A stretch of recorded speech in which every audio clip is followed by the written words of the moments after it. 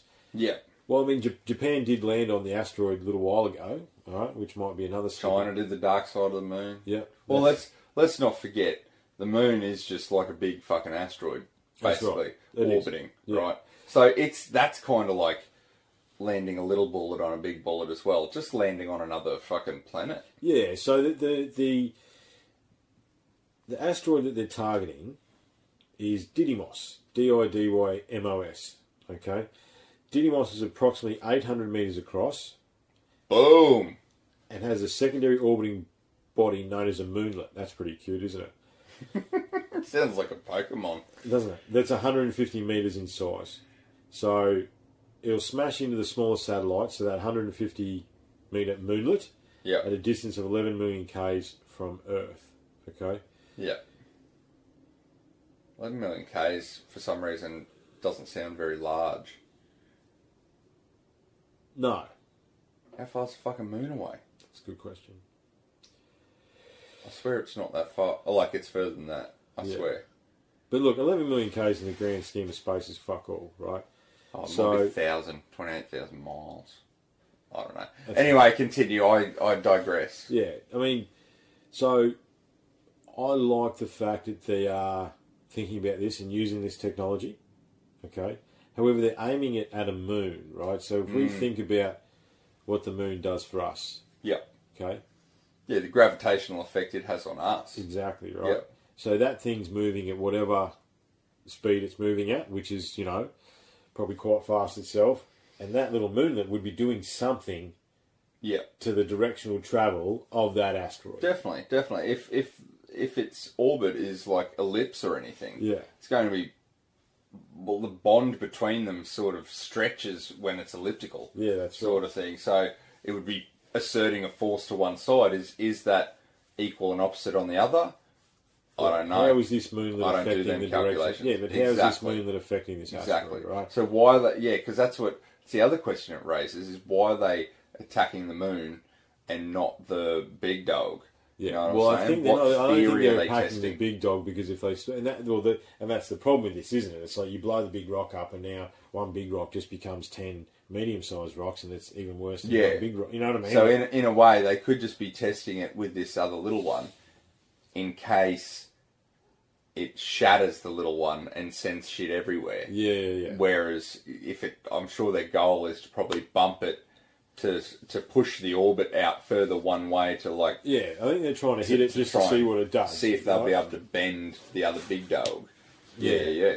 So, but the problem is, if that moonlet, you know, what's it going to do to the orbit of that asteroid? That moonlet doesn't exist anymore, you know what I mean? Like, and is that going to swing a fucking 800 metre wide rock? Yeah.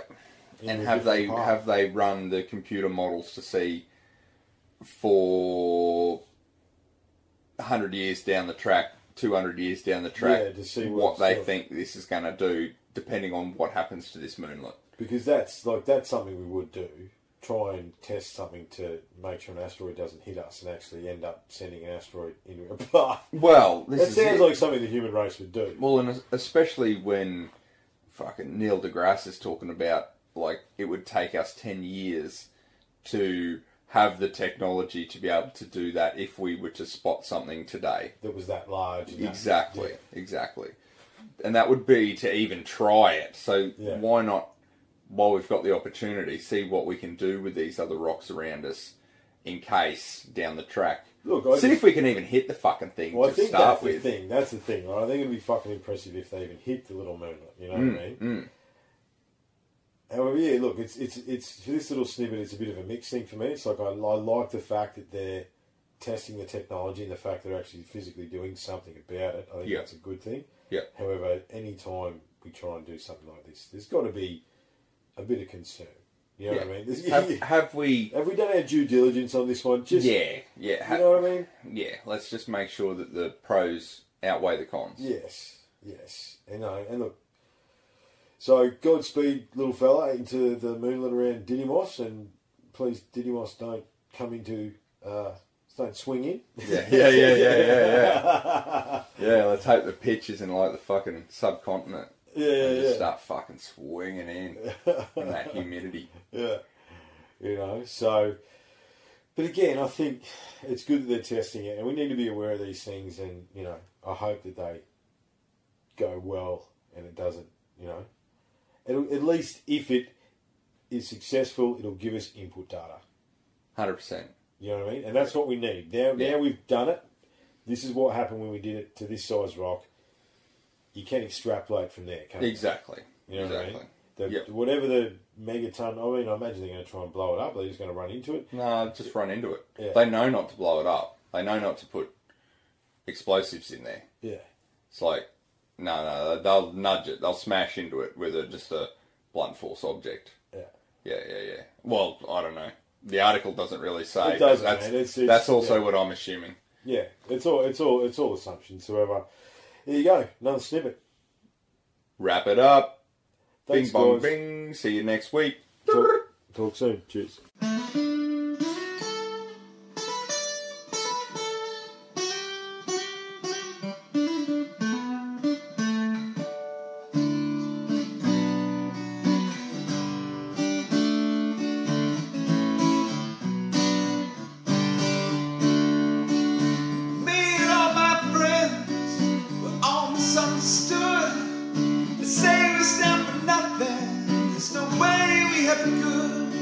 See, everything's gone wrong with the world oscillating. We just feel it don't happen to me. We rise above and beat, so we keep waiting on the world to change. We keep waiting on the world to change. It's hard to beat the system when we're standing at a distance. We keep waiting on the world to change.